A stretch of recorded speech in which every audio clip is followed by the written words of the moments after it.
کہ جب ہم قربانی یہ کہتے ہیں کہ ہم نے قربانی کرنی، ایک تو حاجی کی قربانی ہے نا، اس کی نہیں، ہم نے جو قربانی کرنی ہے یہ ہم پہ فرض ہے، یہ سنت ہے، یہ واجب ہے، یہ کیا چیز ہے، کیا سمجھ کے کی جائے؟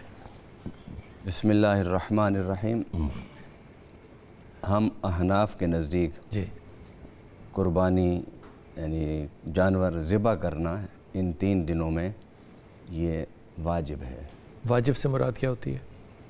واجب اس معنی میں کہ جس چیز کا واضح ثبوت قرآن پاک میں نہ ہو اور حدیث پاک میں اس کا ذکر بالتکرار ہو، اچھا، تو اس بات کی نسبت سے اسے ہم واجب کہتے ہیں۔ یہ فرض نہیں ہے؟ فرض نہیں، لیکن عمل کے اعتبار سے دونوں ہی ضروری ہوتے ہیں، اچھا، فرض بھی اور واجب بھی۔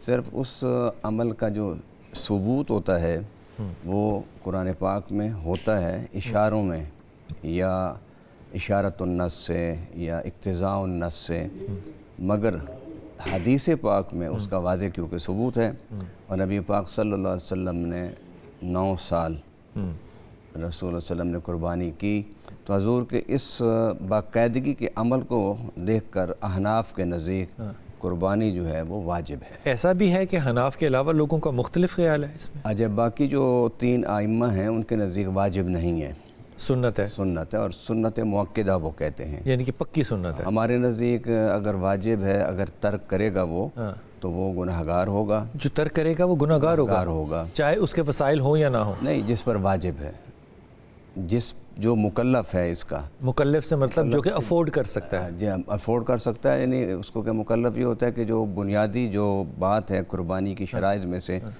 وہ پوری کرتا ہو تو پھر اس پر قربانی واجب ہے۔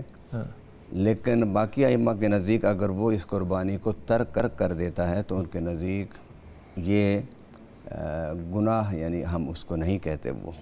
ٹھیک ہو گیا۔ شاید باقر بھائی آپ کیا فرمائیے گا، آپ کے نزدیک کیا ہے یہ؟ بسم اللہ الرحمن الرحیم۔ فقہ جعفریہ کے مطابق جو شخص حج کر رہا ہے، حج تمتع کے لیے وہاں موجود ہے، اس کے لیے قربانی کرنا حج کہ مطلب عمرے کے ساتھ جو کر رہا ہے؟ ہاں جی، پہلے عمرہ تمتع پھر اس کے بعد حج تمتع ہوتا ہے، اس پر واجب ہے کہ وہ وہاں پر قربانی کرے گا۔ اس کے بغیر حج ہو جائے گا جو نہ کرے تو؟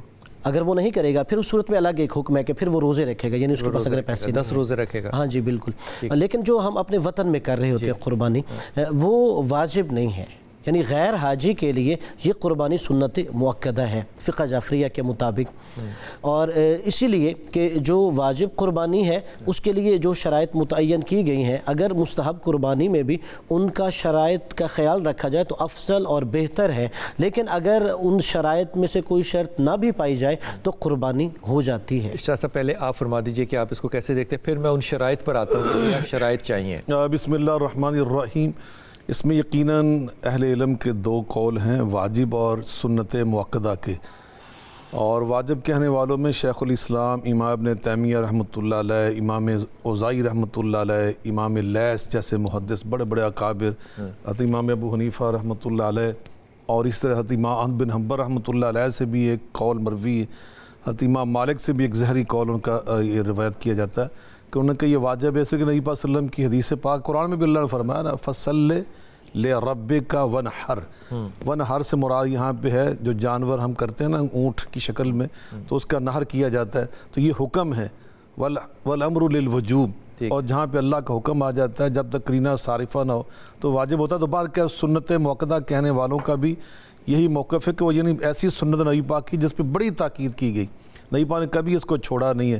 آپ نے ہر سال کب شین یہ 2 میڑے آپ کیا کرتے تھے، ہر سال آپ کا یہ طرز عمل رہا، تو یقیناً اس لیے نبی پاک نے حدیث میں فرمایا کہ من وجد ساعتن فلم یضاحی فلا یقربن مصلانا، کہ جس کے پاس مالی استطاعت موجود ہو پھر بھی وہ قربانی ذبح نہ کرے تو پھر ہماری عیدگاہ قریب نہ پھٹکے، اتنی آپ نے اس پر ممانعت فرمائی کہ لازمی مسلمان کو کرنی چاہیے۔